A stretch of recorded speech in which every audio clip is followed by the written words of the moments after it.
7 taon mong ibinigay ang lahat, pawis, dugo at dangal. Pero sa gitna ng ulan at sakit ng panganganak, itinapon ka lang na parang basurang nakakasagabal sa kanilang yaman. Ang asawang sinumpaan mong mamahalin, naging mamamatay tao ng iyong pag-asa. Ngunit hindi pa tapos ang kwento. Ang akala nilang basahan, ang tunay palang reyna ng mga Monteclaro. Sino ang luluhod sa huli? Magsisimula na ang paniningil. Wala ka ng puwang sa bahay na ito, Iska. Mahiya ka naman sa balat mo. Huwag kang maging linta na nakakapit sa anak ko. Ang tinig ni Doña Purificacion ay parang latay ng latigo na humiwa sa katahimikan ng sala. Malamig, matalim, at walang bahid ng awa. Nakatayo ang matanda sa gitna ng silid. Suot ang kanyang pinakamagandang baro na tila ba may ipinagdidiriwang habang ang kanyang mga mata ay naniningkit sa pandidiri sa babaeng nasa harap niya. Sa tapat ng pintuan, nakatayo si Iska. Basang-basa ang kanyang manipis na duster dahil sa malakas na buhos ng ulan sa labas. Nanginginig ang kanyang mga kamay habang maingat na yakap-yakap ang isang maliit na supot ng plastik. Sa loob niyon ay ang huling piraso ng cake na binili niya mula sa kanyang pinagtrabahuhang patahian. Isang munting regalo para sa kanyang asawang si Leandro. Ngayong gabi, sana ang selebrasyon ng kanilang ika-7 anibersaryo at ang balitang natanggap niya kanina tungkol sa promosyon nito sa pantalan ang nagbigay sa kanya ng lakas para ngumiti sa kabila ng pagod. Ngunit ang nangiting iyon ay mabilis na naglaho. Sa gilid ni Purificacion, nakaupo si Leandro. Hindi ito makatingin sa kanya. Nakatuon ang pansin ng lalaki sa mga papeles na nakalatag sa lamesang gawa sa narra. Ang lamesang binayaran ni Iska mula sa 3 taong pagtitipid sa panggastos sa palengke. Leandro, anong ibig sabihin nito? Ang boses ni Iska ay halos pabulong, gumaralgal sa gitna ng lamig na nanunuot sa kanyang mga buto. Galing ako sa sementeryo, Leandro. Nilibing natin si nanay kanina. Bakit? Bakit ganito ang bungad niyo sa akin? Dahan-dahang nagangat ng tingin si Leandro, ngunit walang pagmamahal sa kanyang mga mata. Ang dating init na nagpapatunaw sa pagod ni Iska ay napalitan ng isang pader ng kawalang bahala. Iska, let's be realistic. 7 taon na, pero hanggang dito na lang tayo. Hirap na ako sa buhay na ito. Nakakasakal ang kahirapan mo. Tila tumigil ang pag-ikot ng mundo ni Iska. Ang bawat salita ni Leandro ay parang mga karayom na isa-isang itinutusok sa kanyang puso. Binitawan niya ang supot ng cake. Nahulog ito sa sahig. Ang matamis na icing ay kumalat sa maruming semento. Parang ang kanyang mga pangarap na biglang nayurakan. Kahirapan ko? Pag-uulit ni Iska, ang kanyang tinig ay puno ng hindi makapaniwalang pait. Leandro, 7 taon akong nagpapakapagod. Nagtahi ako hanggang sa lumabo ang paningin ko. Naglinis ako ng isda sa palengke hanggang sa bumaon ang amoy sa balat ko. Lahat iyon ay para sa'yo, para makatapos ka ng kurso mo, para maging maayos ang buhay natin. At ngayon, sasabihin mong kasalanan ko kung bakit tayo mahirap? Humakbang pasulong si Purificacion at idiniin ang isang piraso ng papel sa dibdib ni Iska. Huwag kang magmalinis, Iska. Ang totoo niyan, ikaw ang malas sa pamilyang ito. Namatay ang nanay mo sa mismong araw na dapat ay masaya ang anak ko. At ang batang yan, itinuro ng matanda ang malaking tiyan ni Iska. Sino ang nakakaalam kung mabubuhay yan sa dumi ng katawan mo? Pirmahan mo na ito. Ang annulment papers, binayaran na namin ng abogado. Umalis ka na, bago pa kita ipakaladkad sa mga tanod. Nararamdaman ni Iska ang bawat pintig ng kanyang puso.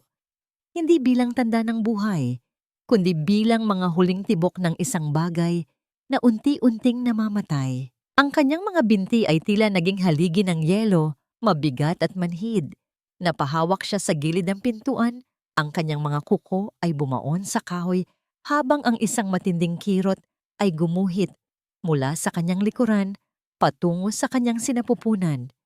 Lumingon siya kay Leandro, naghahanap ng kahit katiting na anino ng lalaking nangako sa kanya sa ilalim ng puno ng mangga 7 taon na ang nakalilipas. Leandro, buntis ako. Anak mo ito. Itatapon mo ba kami sa gitna ng bagyo? Tumayo si Leandro, inayos ang kanyang polo at lumapit sa kanya ng may malamig na distansya. I'll provide for the child, Iska. Pero hindi na kita kailangan sa buhay ko. May mas malaking oportunidad na naghihintay sa akin at hindi ka kasama sa picture na yon. Just sign it and leave. Mas mabuting sa mga ngayon pa lang. Sanayin mo na ang sarili mong mag-isa. Hindi na nakasagot si Iska. Ang hangin sa loob ng silid ay tila naglaho. Pinalitan ng amoy ng pagkabulok ng lahat ng kanyang sakripisyo. Ang bawat sulok ng bahay na kanyang nilinis at inalagaan ay tila tumatawa sa kanyang pagkatalo.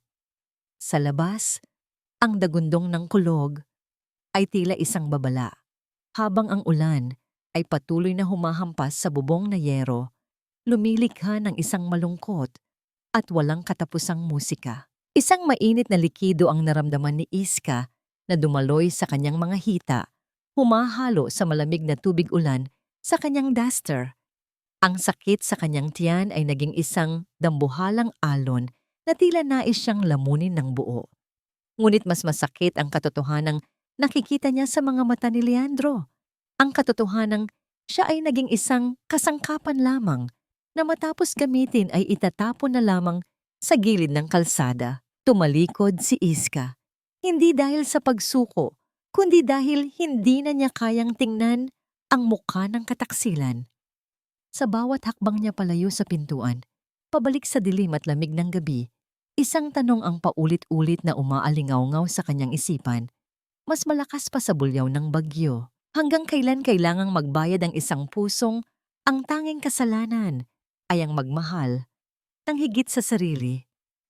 At sa pagbagsak ng kanyang katawan sa basang lupa ng kalsada, habang ang liwanag ng bahay ay unti-unting naglalaho sa kanyang paningin, isang huling sulyap ang ibinigay niya sa langit. Sino ang makakarinig sa sigaw ng isang reynang nakasuot ng basahan, ngayong ang lahat ng kanyang sandigan ay naging kalsada na lamang ng kanyang pagdurusa? Ang bawat patak ng malamig na ulan na humahampas sa mukha ni Iska ay tila nagiging mga piraso ng alaala ng nakalipas na 7 taon, mga taon ng pagtitiis na ngayon nauuwi sa ganitong uri ng kamatayan ng dangal. Habang nakasubsob siya sa basang kalsada, nararamdaman niya ang magaspang na semento sa kanyang mga palad, ang mismong mga palad na naging saksi sa bawat butil ng pawis na ibinuhos niya para sa pamilyang itinuturing siyang basura. Sariwa pa sa kanyang gunita ang unang taon ng kanilang pagsasama. Noong mga panahong iyon, ang tanging yaman nila ay ang mga pangako ni Leandro. Tila naririnig pa niya ang boses ng asawa sa ilalim ng maliit na bubong ng kanilang dampa. Bumubulong na darating ang araw na hindi na nila kailangang maghati sa isang pirasong pandesal. Dahil sa pagmamahal, naniwala si Iska. Tinanggap niya ang hamon ng buhay ng walang reklamo. Tila bumabalik ang bawat hapdi sa kanyang mga daliri habang naaalala ang mga gabing ginugol niya sa paglalaban ng makakapal na pantalon ng mga trabahador sa pantalan upang makaipon ng pambayad sa huling pagsusulit ni Leandro para maging isang ganap na technician. Kinalimutan ni Iska ang sarili niyang pangangailangan. Tinitiis niya ang amoy ng malansang isda sa palengke tuwing madaling araw.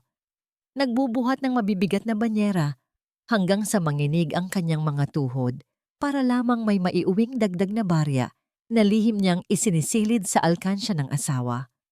Isang hapon, nakita niya ang sarili sa harap ng salamin. Hawak ang isang tuyong bunot.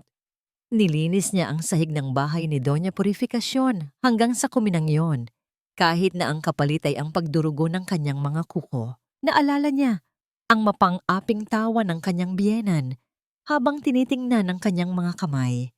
Sabi ng matanda noon, iyon daw ang tunay na kulay ni Iska, kulay ng alikabok, kulay ng isang taong kailanman ay hindi magiging kapantay ng kanilang dugo. Ngunit ngumiti lang si Iska.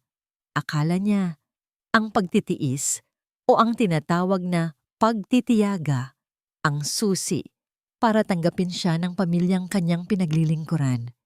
Ngunit ang 7 taon na yon ay tila naging alabok na lamang na tinangay ng hangin. Habang nakahiga sa gitna ng dilim, narinig ni Iska ang muling pag-ungol ng makina ng sasakyan ni Leandro. Ang liwanag ng headlight ay tumama sa kanyang nanghihinang katawan bago ito mabilis na lumayo. Iniwan siyang mag-isa sa gitna ng kawalan. Ang bawat segundong lumilipas ay tila isang habambuhay na paghihirap habang ang kirot sa kanyang sinapupunan ay lalong tumitindi. Tila ba ang batang nasa loob niya ay nakikiramay sa pait ng kanyang kapalaran. Leandro, Mateo.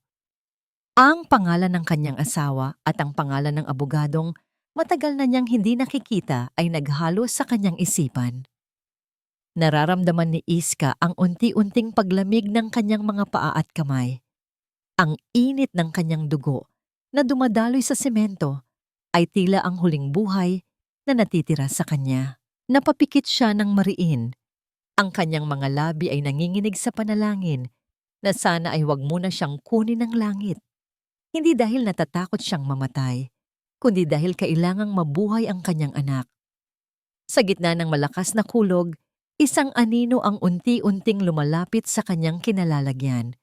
Hindi ito ang sasakyan ni Leandro. Hindi ito ang tulong na inaasahan niya. Ang tunog ng mga yabag sa basang lupa ay mabagal at puno ng awtoridad. Malayo sa mga nagmamadaling hakbang ng mga taong nais siyang iwanan. Sa kanyang malabong paningin, nakita niya ang dulo ng isang itim na payong na tumatabing sa buhos ng ulan sa kanyang muka.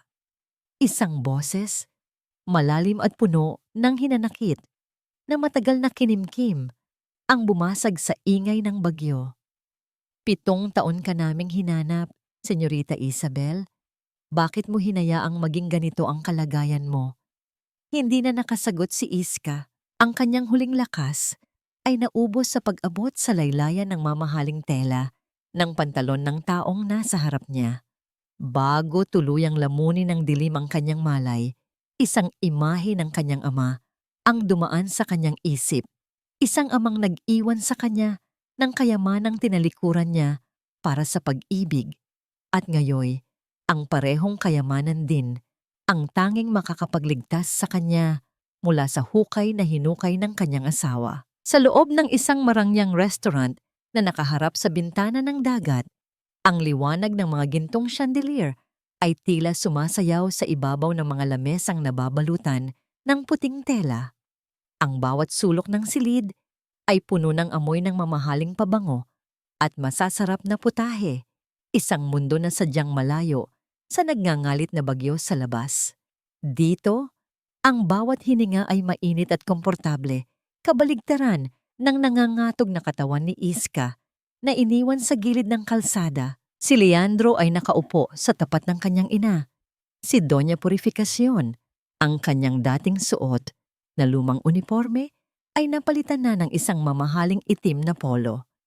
Hawak niya ang isang basong kristal na may lamang pulang alak habang pinapanood ang bawat patak nito na tila isang simbolo ng kanyang bagong simula. Nay, heto na ang buhay na pinangarap natin. Bulong ni Leandro.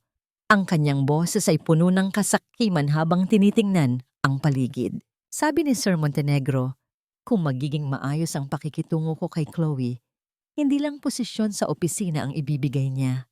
Magiging bahagi na ako ng pamilya nila. Isang matamis at nakakalason na ngiti ang sumilay sa mga labi ni Purificacion. Ipinatong niya ang kanyang mga kamay na puno ng alahas sa ibabaw ng lamesa. Iyan ang anak ko. Dapat lang natalikuran mo na ang basurang si Iska. Alam mo naman, ang mga taong tulad niya ay parang putik sa sapatos. Nakakadumi lang sa bawat hakbang mo paakyat. Mabuti na lang at naitapon na natin siya bago pa lumabas ang batang yan. Naramdaman ni Leandro ang isang mabilis na kaba. Ngunit agad itong napalitan ng pait nang maalala ang hirap ng nakaraang 7 taon. Binuksan niya ang kanyang bagong biling pitaka at kinuha ang kanyang lumang ID card mula sa pantalan. Sa likod nito, nakasulat pa rin ang emergency contact number ni Iska, ang pangalan ng babaeng nagpakapagod para lang mapaaral siya. Nang walang kahit anong bakas ng awa, hinawakan ni Leandro ang dulo ng card at dahan-dahan itong pinunit sa dalawa hanggang sa maging maliliit na piraso. Itinapon niya ang mga ito sa loob ng ashtray na parang isang dumi na ayaw na niyang makita pa. Wala na si Iska. Mula sa gabing ito, patay na ang nakaraan ko, deklara niya bago muling uminom ng alak.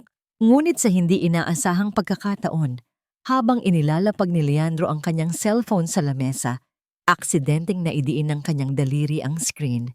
Dahil sa labis na kalasingan at kaba, hindi niya napansin na ang huling numero sa kanyang call log ay tinatawagan na ng kanyang telepono, ang lumang cellphone ni Iska. Sa kabilang panig ng lungsod, sa loob ng isang mabilis na tumatakbong ambulance ng mga Monteclaro, ang katahimikan ay tanging binabasag ng tunog ng oxygen monitor. Nakaupo si Attorney Mateo Alvarado sa tabi ng kama ni Isabel. Ang kanyang mga mata ay puno ng pag-aalala habang pinagmamasdan ang maputlang mukha ng kanyang senyorita. Biglang nyanig ng pag-vibrate ang bulsa ng basang duster ni Isabel. Kinuha ni Mateo ang cellphone at ang kanyang puso ay tila tumigil nang makita ang pangalan ni Leandro sa screen. Akma niya itong sasagutin upang sumigaw, ngunit dahil sa sirang speaker ng luma at basang telepono, kusa itong sumagot at nailagay sa loudspeaker. Dinala ng hangin ang bawat salita ni Purifikasyon at Leandro sa loob ng tahimik na sasakyan. Huwag kang mag-alala sa bata, Leandro. Narinig nilang wika ni Purifikasyon sa kabilang linya. Ang kanyang boses ay puno ng mapangaping tawa. Kung sakaling mabuhay ang batang yun sa kalsada, ibebenta natin sa mga sindikato o sa mga taong kailangan ng ampon. Maraming pera sa ganoon. At least, may silbi pa rin ang bunga ng inyong kahirapan. Tama ka, Nay, sagot ni Leandro. Ang kanyang tinig ay malamig pa sa yelo. Bukas na bukas, susunugin ko na ang huling bakas ni Iska sa bahay. Wala siyang karapatan sa buhay na itatayo ko kasama si Chloe. Ang bawat salita ni Leandro ay tila isang lason na dahan-dahang pumapatay sa natitirang alaala ng pag-ibig sa loob ng ambulansya. Nanigas ang buong katawan ni Attorney Mateo Alvarado habang nakikinig. Ang kanyang mga kamao ay labis na nakayukom hanggang sa mamuti ang kanyang mga buko ng daliri at ang kanyang panga ay mariing nagtatagis sa bawat halakhak na nagmumula sa kabilang linya. Huwag kang mag-alala, Leandro. Muling narinig ang tinig ni Purifikasyon na tila ba nagdiriwang na sa tagumpay ng kanilang kasamaan. Bukas na bukas, ipapalinis ko na ang kwarto niya. Itatapon ko ang lahat ng mga lumang basahan at mga gamit panahinayan. Ayokong mag-iwan ng kahit anong amoy ng kahirapan sa bahay natin bago bumisita si Chloe. Salamat, Nay. Tama ka. Dapat lang naburahin na ang lahat ng bakas ni Iska. Sagot ni Leandro, ang kanyang boses ay wala ng kahit katiting na pag-aalinlangan. Tapos na ang 7 taon na pagpapanggap ko. Sa wakas, makakahinga na ako ng maluwag. Hindi na nakapagpigil si Mateo. Dinampot niya ang cellphone mula sa tabi ni Isabel at pinatay ang tawag ng may matinding pait. Ang katahimikan na bumalot sa sasakyan pagkatapos niyon ay mas nakakabingi kaysa sa ingay ng bagyo sa labas. Tumingin siya kay Isabel, ang babaeng pinakamakapangyarihan sa buong Visayas, na ngayon ay nakahiga sa isang maduming stretcher, duguan at luhaan dahil sa mga taong tinulungan niyang guminhawa. Hinawakan ni Mateo ang malamig na kamay ni Isabel at marahang pinunasan ng luha sa pisngi nito. Naririnig mo ba sila, senyorita? Bulong niya. Ang boses ay puno ng pait at pangako. Tandaan mo ang bawat salitang sinabi nila. Huwag mong kakalimutan ang sakit na ito. Dahil kapag muli mong idinilat ang iyong mga mata, sisiguraduhin kong sila naman ang iiyak ng dugo sa harap mo. Biglang nyanig ng malakas na preno ang ambulansya nang makarating sila sa pintuan ng emergency room ng Monte Claro Medical Center. Mabilis na kumilos ang mga doktor at nurse na kanina pa naghihintay sa kanilang pagdating. Sa gitna ng kaguluhan, habang inililipat si Isabel sa isang malinis na kama, nakita ni Mateo ang isang munting bagay na nahulog mula sa kamay ng babae. Ito ay ang munting supot ng cake na kanina pa bitbit ni Isabel. Basag, marumi, at wala ng hugis. Simbolo ito ng isang pag-ibig na ibinigay ng buo, pero itinapon ng walang halaga. Pinulot ito ni Mateo at itinapon sa basurahan ng walang pag-aalinlangan, kasabay ng kanyang panunumpa na wala ng iska na muling magpapaapi. Ngunit sa gitna ng pagmamadali ng mga medikal na tauhan, biglang tumunog ng mabilis at tuloy-tuloy ang monitor ng puso. Ang tuwid na guhit sa screen ay tila isang hatol ng kamatayan na nagpatahimik sa buong silid. "Doktor, nawawalan na tayo ng tibok ng puso," sigaw ng isang nurse. Napatigil si Mateo sa pintuan. Ang kanyang mundo ay tila gumuho habang pinapanood ang mga doktor na sinusubukang ibalik ang buhay ni Isabel. Sa mga sandaling iyon, ang tanging naririnig niya ay ang echo ng tawa ni Leandro sa kanyang isipan. Tila ba nagdiriwang sa huling hininga ng babaeng kanyang pinagtaksilan? Mabubuhay pa ba si Isabel upang masaksihan ang kanyang sariling pagbangon? O tuluyan na siyang magiging biktima ng lason ng ambisyon ng mga taong kanyang minahal? Pirmahan mo na ito, Iska. Huwag mo nang hintayin na pati ang huling hininga mo ay bawiin pa sa iyo ng langit bago mo gawin ang tama para sa amin. Ang boses ni Doña Purificacion ay umalingaw-ngaw sa loob ng maliit at masikip na pampublikong ward ng ospital. Walang bakas ng awa ang kanyang mga mata habang nakatingin sa duguang anyo ni Iska na nakahiga sa isang kalawanging kama. Ang amoy ng gamot at lansa ng dugo ay humahalo sa hangin, ngunit tila mas masangsang pa ang kawalang hiyaan na namumutawi sa bibig ng matanda. Para kay Purificacion, ang bawat segundo ng paghihirap ni Iska ay pagkakataon lamang upang makuha ang gusto niya. Sa tabi ng kama, nakatayo si Leandro. Hindi siya makatingin ng diretso sa asawa. Hawak niya ang isang manipis na folder. Ang kasunduan para sa pagpapaampon? O sa madaling salita, ang dokumento ng pagbebenta sa batang nasa loob ng sinapupunan ni Iska. Ang bawat sentimo mula sa perang makukuha rito ang magliligtas kay Leandro mula sa kanyang mga utang sa pantalan. Habang ang pawis ay namumuo sa kanyang noo, mas inaalala niya ang kanyang kinabukasan kaysa sa buhay ng babaeng nagbigay sa kanya ng lahat sa loob ng 7 taon. Bago ang sandaling ito, tila isang madilim na bangungot ang pinagdaanan ni Iska. Sariwa pa sa kanyang alaala kung paano siya gumapang sa putika ng kalsada matapos siyang iwanan ni Leandro sa gitna ng bagyo. Ang bawat hila ng kanyang katawan sa basang lupa ay tila isang pakikipagtuos sa kamatayan. Doon siya natagpuan ni Aling Nena, ang matandang tindera ng isda na laging binibigyan ni Iska ng barya noon. Si Aling Nena, na walang sariling sasakyan, ang bumuhat sa kanya at humingi ng tulong sa bawat sasakyang dumadaan hanggang sa makarating sila sa maliit na klinikang ito. "Iska, anak, lumaban ka," bulong ni Aling Nena na nakaupo sa isang tabi. Ang kanyang mga kamay na amoy lansa ng isda ay mahigpit na nakahawak sa laylayan ng duster ni Iska. Siya lang ang tanging nag-aalala. Siya lang ang may tapat na puso sa gitna ng silid na puno ng kataksilan. Ngunit hindi narinig ni Leandro ang pakiusap ni Aling Nena.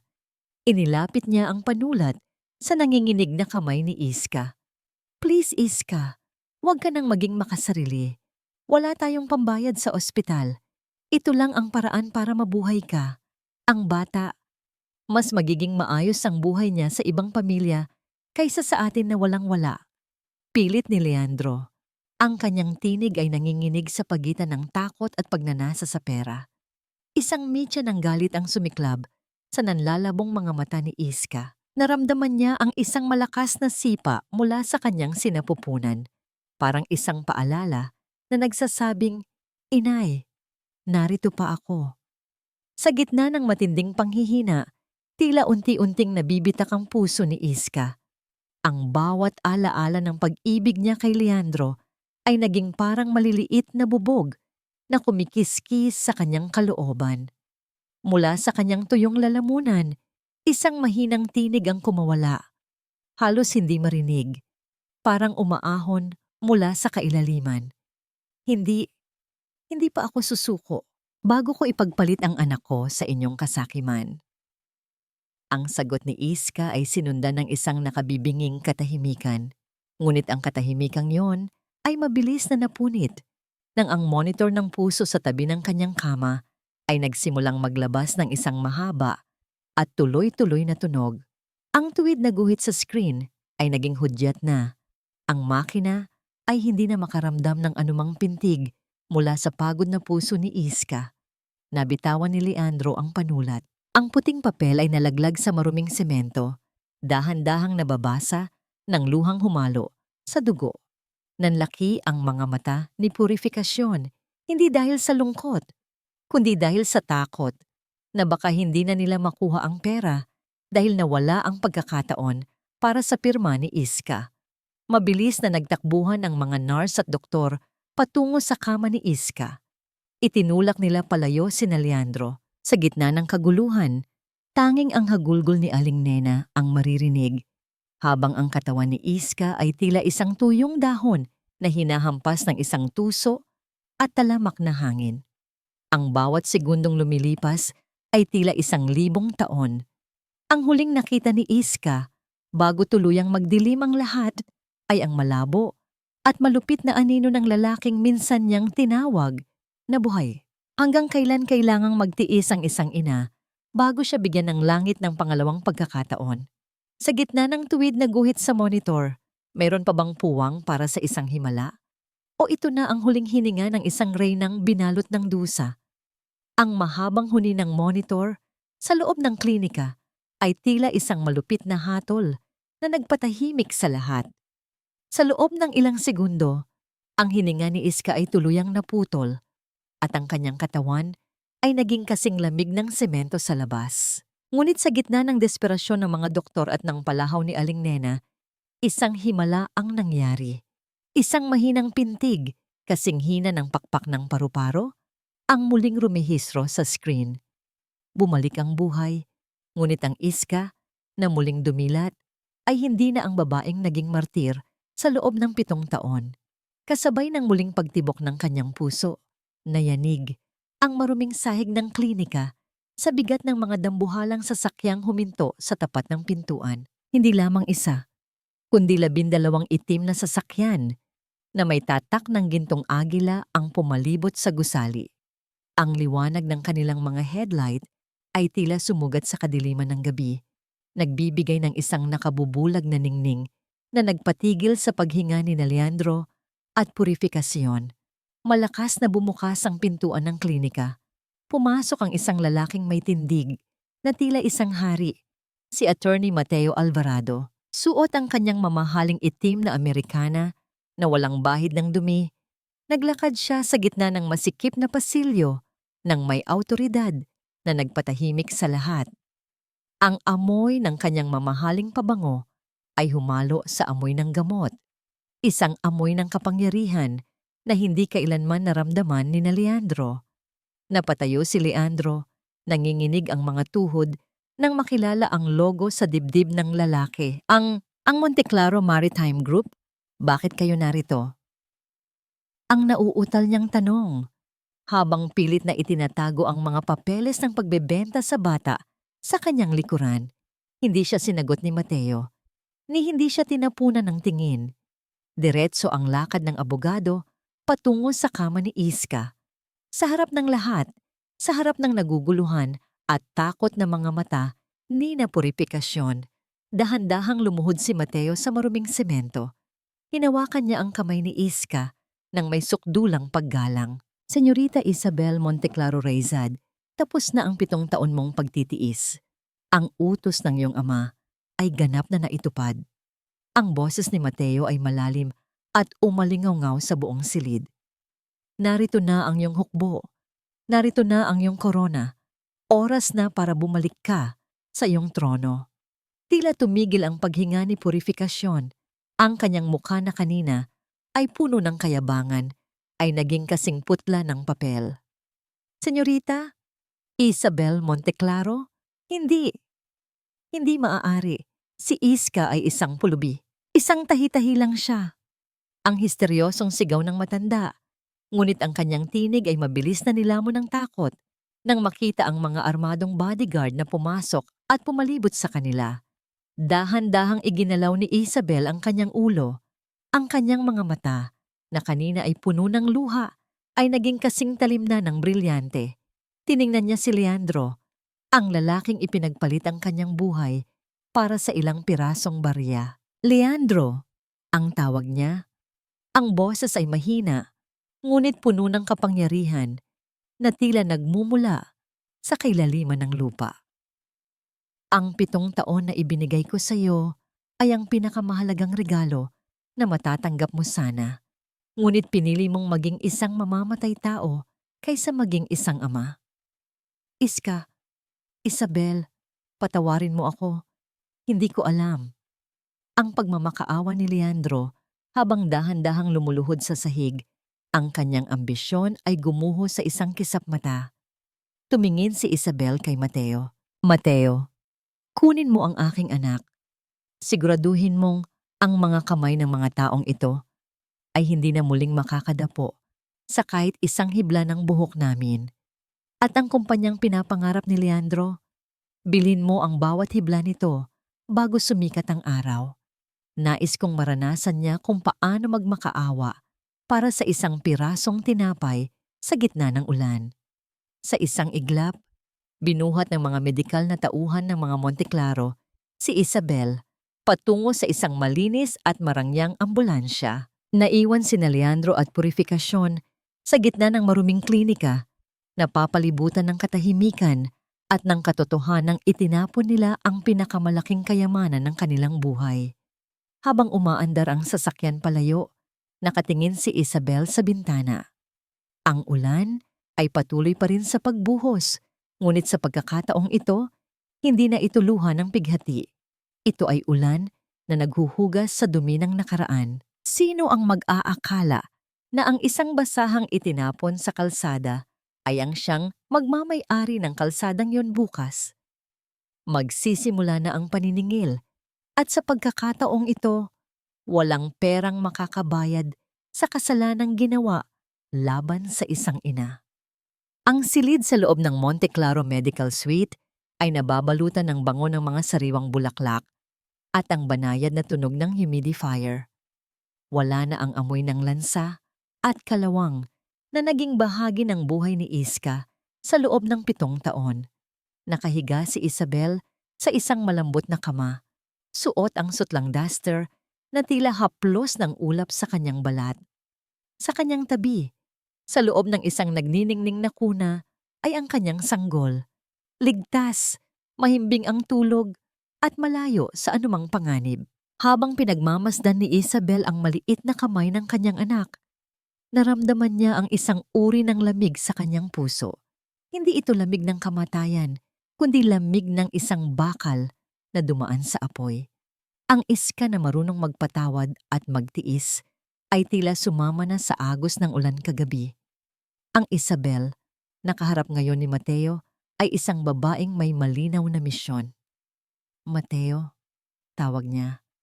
Hindi inaalis ang tingin sa kanyang anak. Nais kong malaman kung nasaan na ang mga anay na sumira sa buhay ko. Tumayo si Mateo mula sa gilid ng bintana. Hawak ang isang tablet na naglalaman ng mga ulat sa pananalapi.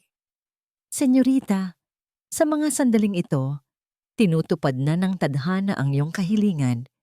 Si Leandro ay nasa pantalan na ngayon, handang tanggapin ang inaakala niyang promosyon. Ang hindi niya alam, ang kumpanyang Montenegro na inaasahan niyang magliligtas sa kanya ay binili na natin kaninang madaling araw. Sa kabilang bahagi ng lungsod, sa tapat ng opisina ng cargo shipping company, nakatayo si Leandro na may malapad na ngiti.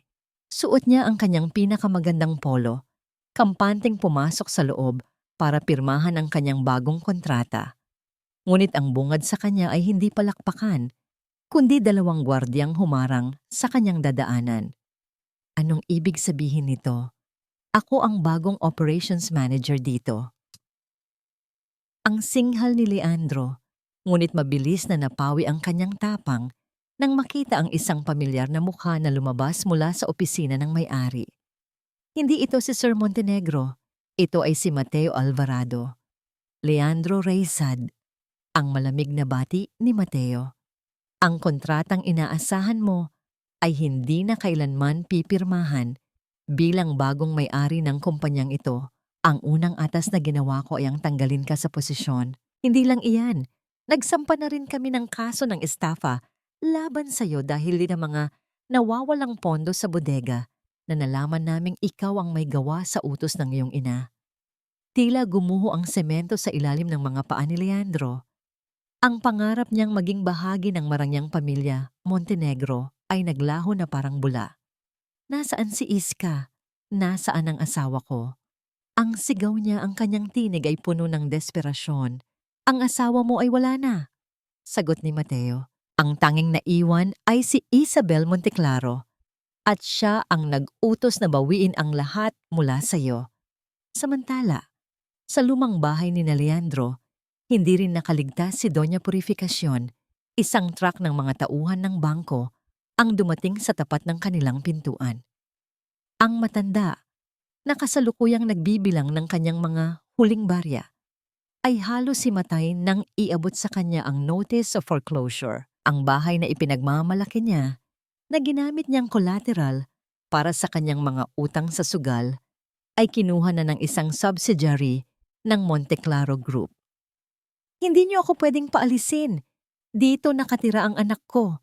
Mayaman na kami. Ang hiyaw ni Purificacion habang kinakaladkad ang kanyang mga gamit sa kalsada. Ngunit walang nakinig. Ang mga kapitbahay na dati niyang hinahamak ay nakamasid lamang. Ang ilan ay may lihim pang ngiti sa labi. Dahil sa wakas ay nakamit na ng matanda ang kanyang karma. Sa loob ng ospital, pinapanood ni Isabel ang lahat ng ito sa pamamagitan ng isang live feed sa monitor. Isang marahang sip-sip sa kanyang mainit na tsa ang ginawa niya habang pinagmamasdan ng kanyang biyenan na nakaupo sa ibabaw ng kanyang mga lumang kahon sa gitna ng kalsada. Eksaktong katulad ng posisyon niya kagabi sa ilalim ng ulan. Ang sakit na nararamdaman nila ngayon ay wala pa sa kalingkingan ng 7 taon kong pagdurusa. Bulong ni Isabel. Mateo, siguraduhin mong hindi sila makakakuha ng kahit anong tulong sa lungsod na ito. Nais kong malaman nila ang tunay na kahulugan ng salitang wala. Isang munting ngiti ang sumilay sa mga labi ni Isabel nang marinig ang munting uha ng kanyang anak. Hinaplos niya ang pisngi ng bata. Huwag kang mag-alala, anak. Ang mundong gagalawan mo ay hindi na magiging kasing bagsik ng mundong kinalakhan ng iyong ina. Ang bawat luhang ibinuhos ko ay magiging pundasyon ng iyong kaligayahan. Ngunit sa gitna ng kanyang tagumpay, isang misteryosong tawag ang natanggap ni Mateo. Isang boses mula sa nakaraan na tila muling magbubukas ng isang lihim na matagal nang ibinaon ng pamilya Monteclaro. Anong lihim ang maaaring makapagpabago sa pananaw ni Isabel sa kanyang paghihiganti? At hanggang kailan kayang tiisin ni Leandro ang hirap bago siya gumawa ng isang hakbang na maaaring maglagay sa buhay ni Isabel sa panganib muli? Ang sementeryo ay nababalutan ng gintong liwanag mula sa papalubog na araw. Tahimik ang paligid, malayo sa ingay at hagupit ng bagyo noong huling beses na tumapak si Isabel sa lupang ito. Ngayon, hindi na siya ang basang-basang babae na nagmamakaawa para sa isang disenteng libing ng kanyang ina. Nakatayo siya ng may dignidad, suot ang isang itim na bestidang sutla na dahan-dahang hinihipan ng hangin. Ang puntod ng kanyang ina ay hindi na isang tumpok ng putik. Ito ay isa na ngayong marangyang marmol na napapalibutan ng mga sariwang puting rosas. Hinaplos ni Isabel ang malamig na bato. Nanay, hindi na ako si Iska. Bulong niya. Ang boses ay puno ng pait na may halong kapayapaan. Ako na muli si Isabel, at ang batang ipinaglaban mo ay ligtas na. Sa likuran niya, nanatiling nakatayo si Attorney Mateo Alvarado. Tulad ng dati, tila isa siyang aninong laging handang sumalo sa kanya. Lumapit ang lalaki at tumayo sa ilalim ng malaking puno ng narra. Ilang hakbang ang layo mula kay Isabel. "Senyorita, oras na para bumalik tayo sa ospital," marahang paalala ni Mateo. Lumingon si Isabel. Ang kanyang mga mata ay tila nagtatanong. "Mateo, 7 taon. 7 taon akong nagdusa. 7 taon akong naging alipin ng pag-ibig na akala ko ay totoo. Bakit ngayon mo lang ako binawi? Bakit hinayaan ni Papa na maranasan ko ang impyernong yon?" Huminga ng malalim si Mateo. Ang kanyang mukha ay nagpakita ng isang emosyong matagal na niyang itinatago. "Iyon ang huling hiling ng iyong ama, Isabel. Nais niyang malaman mo kung sino ang mga taong mananatili sa tabi mo kapag wala ka ng kahit na anong ginto. Ngunit nais kong malaman mo na hindi kita kailanman iniwan." Napatigil si Isabel. "Anong ibig mong sabihin? Noong mga panahong wala kayong makain ni Leandro, ako ang nagpadala ng mga misteryosong donasyon sa inyong parokya. Noong kailangan mo ng dagdag na kita sa patahian, ako ang nag-utos sa mga kliyente na bayaran ka ng triple sa halaga ng iyong gawa. At noong gabing iniwan ka nila sa kalsada," ang boses ni Mateo ay bahagyang nanginig. "Halos mamatay ako sa galit dahil bawal akong makialam hanggat hindi natatapos ang itinakdang panahon. Pero naroon ako, Isabel. Lagi akong nakatingin mula sa malayo." Naramdaman ni Isabel ang isang kakaibang init sa kanyang dibdib. Sa loob ng 7 taon ng kalungkutan, akala niya ay nag-iisa siya. Ngunit ang lalaking nasa harap niya ay naging tahimik na tagapagtanggol niya sa lahat ng pagkakataon.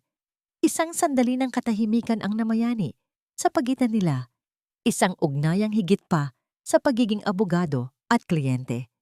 Ngunit mabilis na nabura ang emosyonal na sandaling iyon nang magbago ang ekspresyon ni Mateo. "May isa pa akong dapat sabihin sa iyo, Isabel. Sa pag-aaral ko sa mga lumang dokumento ng iyong ama, bago siya pumanaw, nalaman ko ang isang bagay. Ang pagkalugi ng inyong kumpanya, 10 taon na ang nakalilipas ay hindi aksidente. May mga ebidensyang nagtuturo na ang pamilya Rezad sa pamumuno ni Purifikasyon ay may kinalaman sa sabotage na nagdulot ng atake sa puso ng iyong ama." Nanlamig ang buong katawan ni Isabel. Ang akala niyang simpleng kataksilan sa pag-ibig ay may mas malalim at madilim palang ugat. "Ibig mong sabihin, pinasok nila ang buhay ko hindi dahil sa pag-ibig, kundi dahil sa isang planadong paniningil?" "Iyan ang kasalukuyan nating iniimbestigahan," sagot ni Mateo. Bago pa man makapagsalita muli si Isabel, biglang nyanig ng malakas na vibrate ang cellphone ni Mateo. Mabilis niya itong sinagot at sa bawat segundong lumilipas, ang kanyang mukha ay lalong nagiging seryoso. "Ano? Kailan pa?" "Sige, papunta na kami," sabi ni Mateo bago ibaba ang telepono. Tumingin siya kay Isabel na may halong kaba at lungkot. "Senyorita, kailangan nating bumalik sa ospital ngayon din. Ang iyong anak, si Baby Esperanza, biglang bumagsak ang kanyang oxygen level. May nakita ang mga doktor na komplikasyon sa kanyang puso." Tila gumuho muli ang mundo ni Isabel. Mabilis silang sumakay sa sasakyan at humarurot patungo sa Monteclaro Medical Center. Pagdating nila sa intensive care unit, seryosong mukha ng cardiologist ang sumalubong sa kanila. "Senyorita Isabel, ang bata ay may congenital heart condition na nangangailangan ng agarang transplant o espesyal na operasyon. Ngunit ang pinakamalaking problema ay ang kailangan nating donor ng blood type at tissue match para sa mabilis na paghilom," paliwanag ng doktor. "Gawin niyo ang lahat, kahit magkano, kahit anong kailangan." Ang histeryosong sigaw ni Isabel habang nakatingin sa kanyang anak na puno ng mga tubo. "Mayroon na po kaming nahanap na match sa database," malungkot na pahayag ng doktor. "Ngunit ang tanging taong may sapat na tissue compatibility Para sa agarang procedure na ito ay ang biolohikal na ama ng bata. Napatigil si Isabel. Ang tanging taong maaaring magligtas sa buhay ng kanyang anak ay ang lalaking nais niyang ibaon sa limot. Ang lalaking kasalukuyang nagdurusa sa kalsada dahil sa kanyang mga utos. Leandro, ang bulong ni Isabel, ang kanyang tinig ay puno ng dusa. Ito na ba ang paraan ng tadhana upang muling paglapitin ang kanilang mga landas? Hahayaan ba ni Isabel na hawakan muli ng isang traidor ang kinabukasan ng kanyang anak? O mas pipiliin niyang hanapin ang ibang paraan kahit buhay ng bata ang nakataya? Buhay ng anak ko ang nakataya, Mateo. Pero bakit ang tadhana pa ang gumagawa ng paraan para muli kong makaharap ang demonyong sumira sa akin? Ang tinig ni Isabel ay basag. Tila isang kristal na dahan-dahang nagkakalas-kalas sa loob ng tahimik na silid ng ospital. Nakatayo siya sa harap ng malaking salamin ng intensive care unit. Pinagmamasdan ang maliit na katawan ni Baby Esperanza na napapalibutan ng mga kumukutitap na ilaw ng mga makina. Ang bawat mahinang tunog ng heart monitor ay tila isang paalala na ang oras ay mabilis na nauubos. Sa tabi niya, si Attorney Mateo Alvarado ay nanatiling tikom ang bibig. Ramdam niya ang bigat ng desisyong kailangang gawin ni Isabel. Ang paglapit kay Leandro ay hindi lamang paglapit sa isang donor. Ito ay muling pagbubukas ng sugat na kamakailan lamang ay sinubukang tahiin ng kapangyarihan at yaman. Nahanap na namin siya, senyorita. Mahinang ulat ni Mateo. Nasa ilalim siya ng tulay sa kanto ng lumang palengke. Kasama niya ang kanyang ina. Wala silang makain at lahat ng pinto ng kanilang mga dating kakilala ay sarado na. Huminga ng malalim si Isabel. Pinunasan ang luha sa kanyang pisngi ng may diin. Dalhin mo siya rito. Huwag mong sasabihin na para sa anak ko ang operasyon. Sabihin mo, kailangan ko ng kanyang dugo at tissue para sa isang eksperimento, kapalit ng perang sapat para mabili niya muli ang kanyang dangal. Makalipas ang isang oras, dumating ang isang lalaking halos hindi na makilala. Si Leandro, na dati ay laging maayos ang pananamit, ay nakasuot na lamang ng isang maruming t-shirt na may mantsa ng grasa at putik. Ang kanyang mga mata ay lubog at puno ng takot. Sa likuran niya, nakasunod si Purifikasyon na kahit mukhang basahan na ang suot ay meron pa ring bakas ng kapalaluan sa mukha. Napatigil ang dalawa nang makita si Isabel na nakatayo sa dulo ng pasilyo, nagniningning sa kanyang suot na mamahaling kasuotan, tila isang reyna na nakatingin sa dalawang pulubi.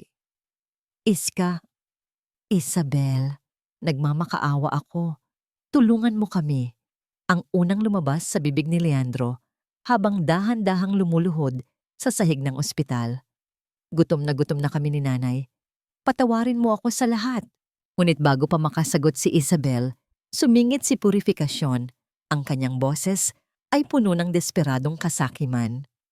Oo, Isabel, sabi ng abogado mo, may kailangan kayo sa anak ko. Kung ano man iyon, handa siyang ibigay, basta ibalik mo sa amin ang bahay namin. Hindi sapat ang barya-barya lang. Buhay ang itataya ng anak ko rito, kaya dapat lang nabayaran mo kami ng malaki. Isang malamig na tawa ang lumabas sa mga labi ni Isabel. Ang kawalang hiyaan ng kanyang biyenan ay wala pa ring hangganan kahit sa gitna ng kanilang pagkakalugmok. Bahay? Dangal? Yan pa rin ba ang iniisip niyo habang may nag-aagaw buhay? Lumingon si Isabel kay Leandro. Ang kanyang mga mata ay tila naging 2 pirasong yelo. Leandro, may isang operasyon na kailangan. Ang iyong tissue at dugo ang tanging makakapagligtas sa pasyenteng nasa loob ng silid na yon. Kapalit nito, babayaran ko ang lahat ng utang mo at bibigyan kita ng pagkakataong magsimulang muli sa ibang probinsya. Pero ang kapalit, kailanman ay hindi mo malalaman kung para kanino ang sakripisyong ito at hinding-hindi ka na muling magpapakita sa akin. Nanginginig ang mga kamay ni Leandro habang tinitingnan ang mga dokumento ng operasyon. Sa isang sandali, tila nakita ni Isabel ang isang bakas ng lumang Leandro, ang lalaking minsan niyang minahal bago ito nilamon ng ambisyon. May takot sa kanyang mga mata, hindi para sa pera, kundi para sa panganib ng procedure. Gagawin ko, bulong ni Leandro. Gagawin ko, hindi dahil sa pera, kundi dahil ito na lang ang tanging paraan para mabawasan ang bigat ng kasalanan ko sa iyo, Iska. Ngunit sa gitna ng usapan, biglang narinig ang mabilis na yabag ng mga nurse patungo sa ICU. Doktor, ang pasyente, bumagsak ang kanyang blood pressure. Ang sigaw na yon ay tila isang kidlat na tumama sa puso ni Isabel. Sa gitna ng kaguluhan, aksidenteng naitulak ni Purifikasyon ang pinto ng ICU. At doon, nakita ni Leandro ang sanggol na nakahiga sa gitna ng mga aparato. Ang sanggol na may mga katangiang hawig na hawig sa kanya. Nanlaki ang mga mata ni Leandro. Ang kanyang puso ay tila tumigil sa pagtibok. Anak ko yan, di ba? Tumingin si Isabel sa kanya. Ang kanyang muka ay puno ng pait at determinasyon. Huwag mong ituring na anak ang batang ito, Leandro. Ang batang ito ay nabuhay dahil sa aking pagtitiis, hindi dahil sa iyong pagiging ama. Ngayon, mamili ka. Ililigtas mo ba siya dahil sa pag-ibig o dahil sa pera na hinihingi ng iyong ina? Napatingin si Leandro sa kanyang ina na kasalukuyang nagbibilang ng iniisip na kayamanan at muli sa kanyang anak na nag-aagaw buhay. Isang mabigat na desisyon ang kailangang gawin sa gitna ng putikan ng nakaraan at ng pag-asa ng kinabukasan. Ngunit, bago pa makasagot si Leandro, isang mabilis na pangyayari ang nagpabago sa lahat. Biglang hinablot ni Purifikasyon ang mga dokumento at pinunit ang mga ito. Huwag kang papayag, Leandro. Pinaglalaruan lang tayo ng babaeng ito. Mas malaki ang makukuha natin kung gagamitin natin ang bata bilang alas laban sa mga Monteklaro. Ang kasakiman ni Purifikasyon ay tila wala ng lunas. Ngunit sa pagkakataong ito, isang malakas na sampal ang nagpatahimik sa matanda. Hindi mula kay Isabel, kundi mula kay Leandro. Ano ang susunod na hakbang ni Leandro matapos niyang piliin ang kanyang anak kaysa sa kanyang ina? At sapat ba ang sakripisyong ito upang makamit niya ang kapatawarang matagal na niyang ipinagkait sa kanyang sarili? Hindi niyo ako pwedeng ikulong sa maduming selda na yan.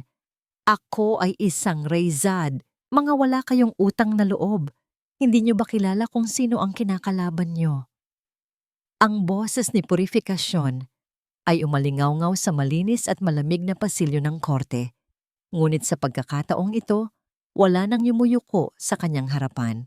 Ang kanyang dating marangyang kasuotan ay gusot-gusot na, at ang kanyang buhok na dati ay laging maayos ay tila pugad ng ibon sa gulo.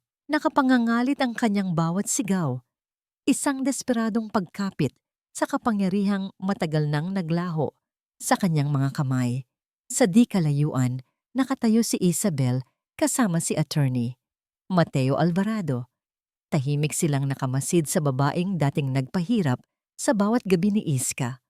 Walang bakas ng galit sa mukha ni Isabel, kundi isang malalim na awa para sa isang taong hanggang sa huli ay piniling maging bulag sa sariling kasamaan. Sa loob ng silid hukuman, isa-isang inilatag ni Mateo ang mga ebidensya.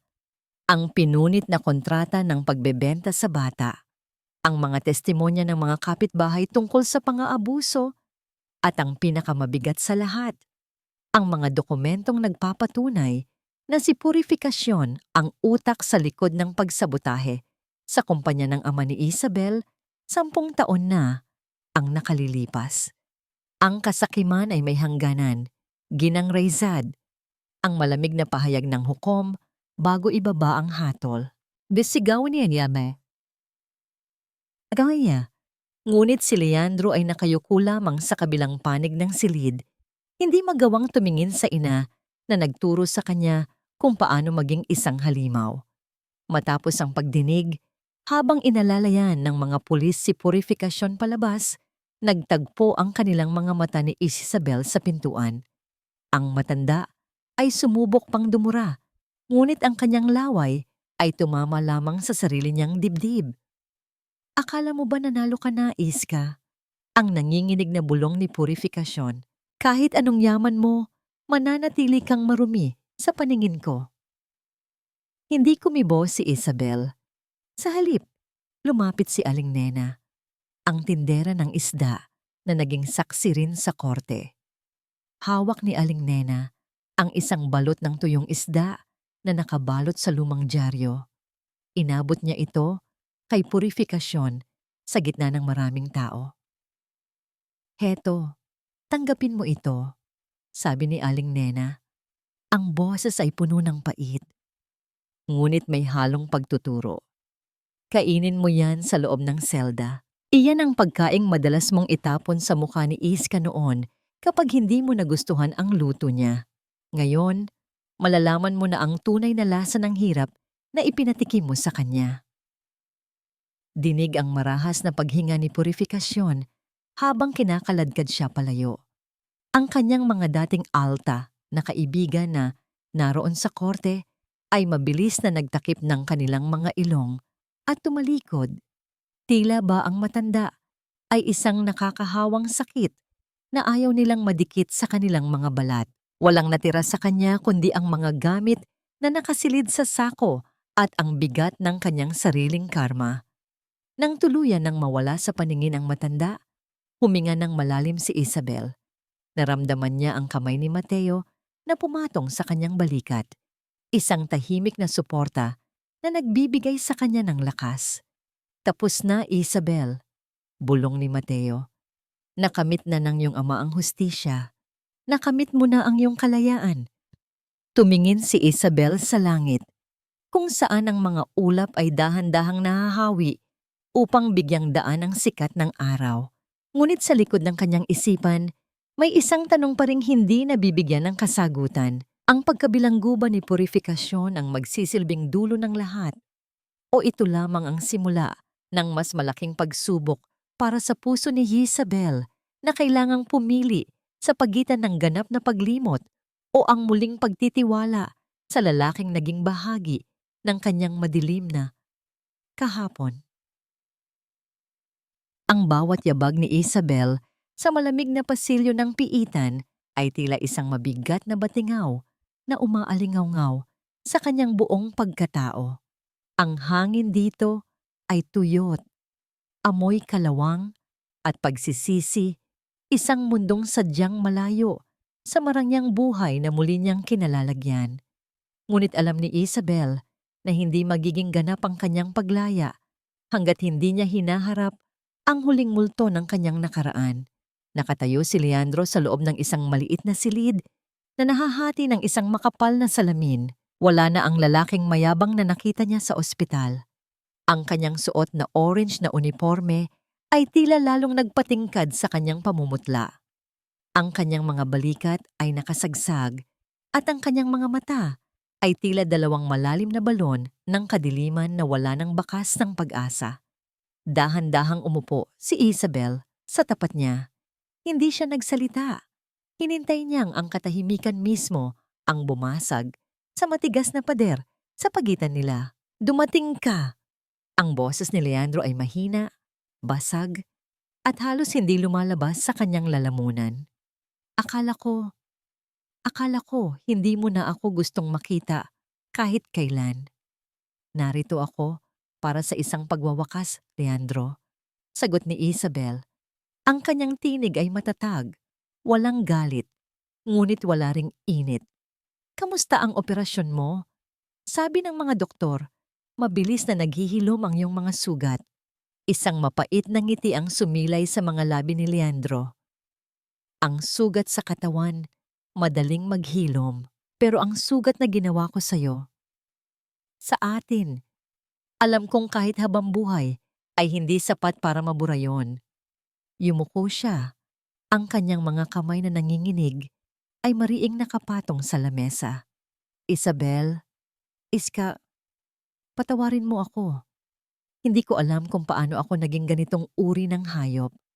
Ang tanging alam ko lang, sa bawat gabi na nakaupo ako rito, ang mukha mo lang, noong gabing iniwan kita ang nakikita ko. Iyon ang impyerno ko.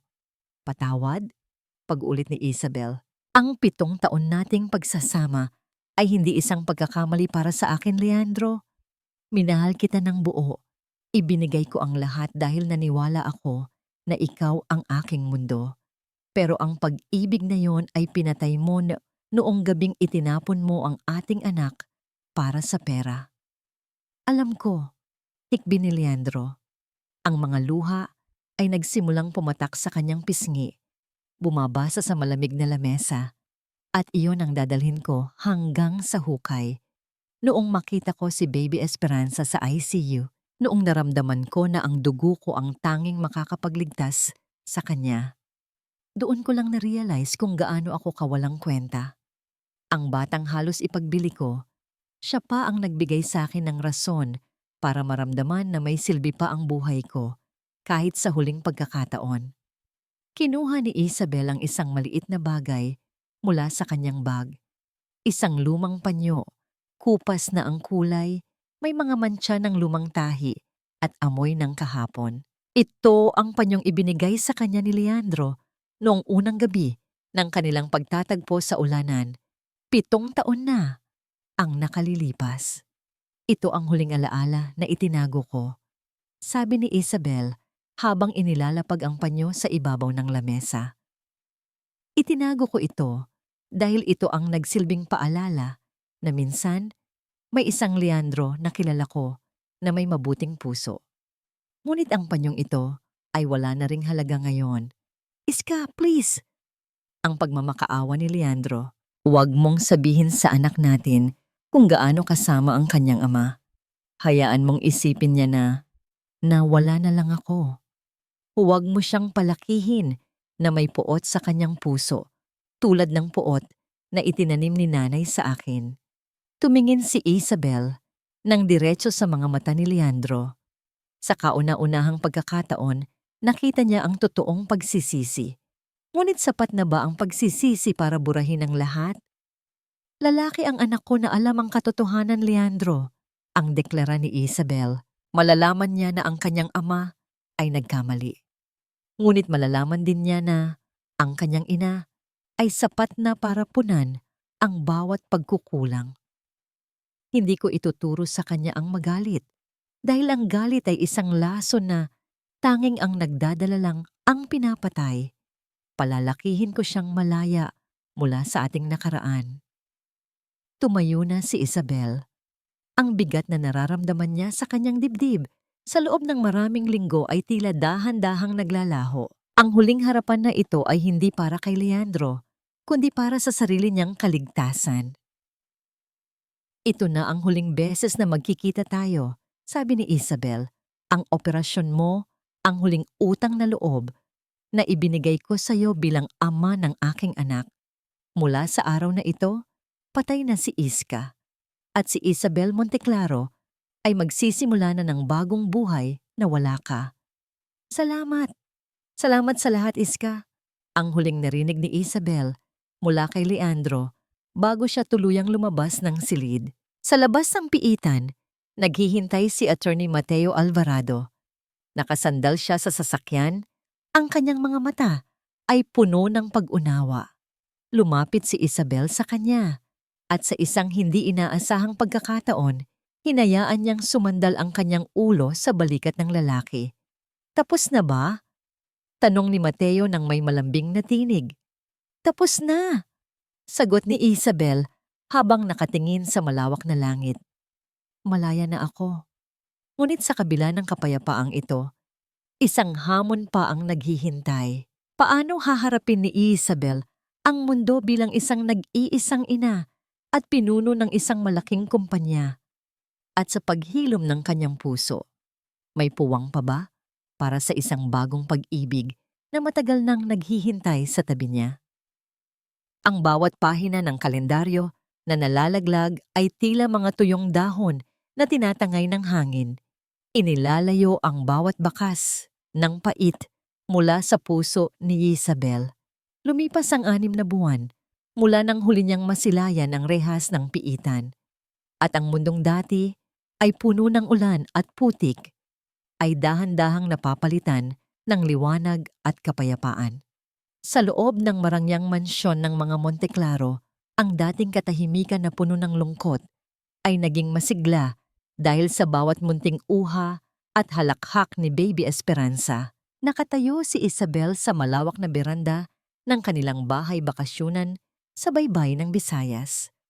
Ang simoy ng dagat ay humahaplos sa kanyang buhok, bitbit ang amoy ng asin at ang pangako ng isang bagong umaga. Wala na ang mga sugat sa kanyang mga daliri mula sa pagtatahi. Ang kanyang mga kamay ay muling naging makinis, ngunit ang tibay ng kanyang kalooban ay nananatiling kasing tatag ng mga bato sa dalampasigan. Ma'am Isabel, nakahanda na po ang mga donasyon para sa komunidad ni Aling Nena. Ang marahang tinig ni Mateo ang bumasag sa kanyang malalim na pag-iisip. Lumingon si Isabel at isang matamis na ngiti ang sumilay sa kanyang mga labi. Nakita niya si Mateo na nakatayo malapit sa pintuan. Hawak ang isang listahan ng mga proyekto para sa mga mangingisda at maliliit na negosyante. Sa loob ng mga nakaraang buwan, si Mateo ang naging kanang kamay niya. Hindi lamang sa mga legal na usapin ng kumpanya, kundi pati na rin sa pagpapatakbo ng kanyang buhay. Salamat, Mateo. Gusto ko talagang personal na iabot ang mga ito. Hindi ko makakalimutan na noong wala akong kahit ano, isang platong isda mula sa kanila ang nagbigay sa akin ng lakas para mabuhay, sabi ni Isabel habang lumalapit sa lalaki. You've done so much for them, Isabel. You turned your pain into something beautiful. Ang foundation na itinayo mo, it's saving hundreds of lives now. Tugon ni Mateo, ang kanyang mga mata ay nagniningning sa paghanga. Naglakad sila patungo sa dalampasigan habang dahan-dahang lumulubog ang araw. Ang langit ay nababalutan ng kulay, ube at ginto, isang sining ng tadhana na tila nagdiriwang sa kanyang pagbangon. Sa isang sandali, napatigil si Isabel nang maramdaman ang bigat ng nakaraan. Kahit gaano kalayo na ang kanyang narating, may mga gabi pa rin na tila nararamdaman niya ang lamig ng ulan sa kanyang balat. Naramdaman ni Mateo ang bahagyang panginginig ng mga balikat ni Isabel. Nang walang pag-aalinlangan, dahan-dahan niyang inilagay ang kanyang kamay sa ibabaw ng kamay ni Isabel na nakapatong sa kahoy na rehas. Ang init ng kanyang palad ay tila isang gamot na pumatay sa natitirang lamig sa puso ng babae. Hindi ka na mag-isa, Isabel. Nandito ako. Handa akong maging kuta mo tuwing darating ang bagyo. Bulong ni Mateo, ang boses ay puno ng katapatan. Tumingin si Isabel sa kanya. Sa mga mata ni Mateo, hindi niya nakita ang pag-ibig na humihingi ng kapalit, kundi isang pag-ibig na handang maghintay at maglingkod. Mateo, bakit hanggang ngayon ay nandito ka pa rin? Dahil 7 taon kitang hinintay na muling ngumiti ng ganito, Isabel. At hinding-hindi ko hahayaan na may muling kumuha ng ngiting iyan sa'yo. Sagot ni Mateo. Dahan-dahang isinandal ni Isabel ang kanyang ulo sa balikat ni Mateo. Hindi ito ang uri ng pagsandal na puno ng pagnanasa, kundi isang pagsandal ng isang pagod na kaluluwa na sa wakas ay nakahanap ng kanyang tahanan. Ang bawat tibok ng puso ni Mateo ay tila isang oyayi na nagpapatulog sa mga multo ni Iska. Sa sandaling iyon, ang tanging mahalaga ay ang init ng kanilang pagkakalapit at ang pangako ng bukas na hindi na kailangang dumaan sa putikan. Ngunit sa gitna ng katahimikang ito, isang mabilis na takbo ng isang tauhan ang lumapit sa kanila. Senyorita, may tawag po mula sa ospital sa Maynila.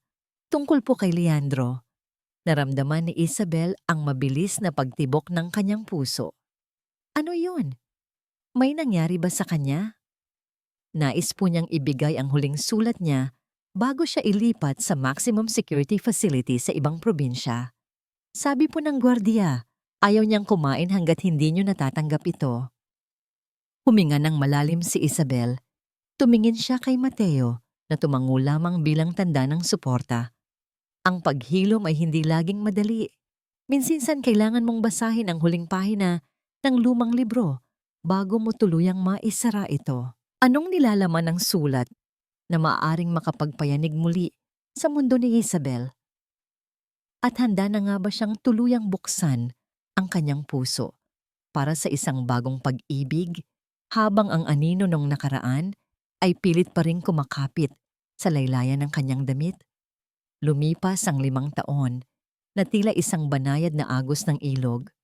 Dahan-dahang hinuhugasan ang bawat latak ng pait at dusa mula sa dalampasigan ng buhay ni Isabel. Ang dating sugatang si Iska ay isa na ngayong ganap na reyna ng Monteclaro Maritime Group. Ngunit hindi ang korona ng yaman ng kanyang pinakainiingatan. Sa bawat pagmulat ng kanyang mga mata sa umaga, ang pinakamalaking kayamanan niya ay ang makitang masayang naglalaro ang 5 taong gulang na si Esperanza sa hardin, habang ang sikat ng araw ay humahalik sa kanyang mga pisngi. Nakatayo si Isabel sa harap ng bintana ng kanyang opisina na nakaharap sa daungan. Suot ang isang simpleng puting bestida. Tinitingnan niya ang mga dambuhalang barko na labas-pasok sa pantalan. Sa tabi ng kanyang lamesa, nakapatong ang huling sulat ni Leandro na tinanggap niya 5 taon na ang nakalilipas.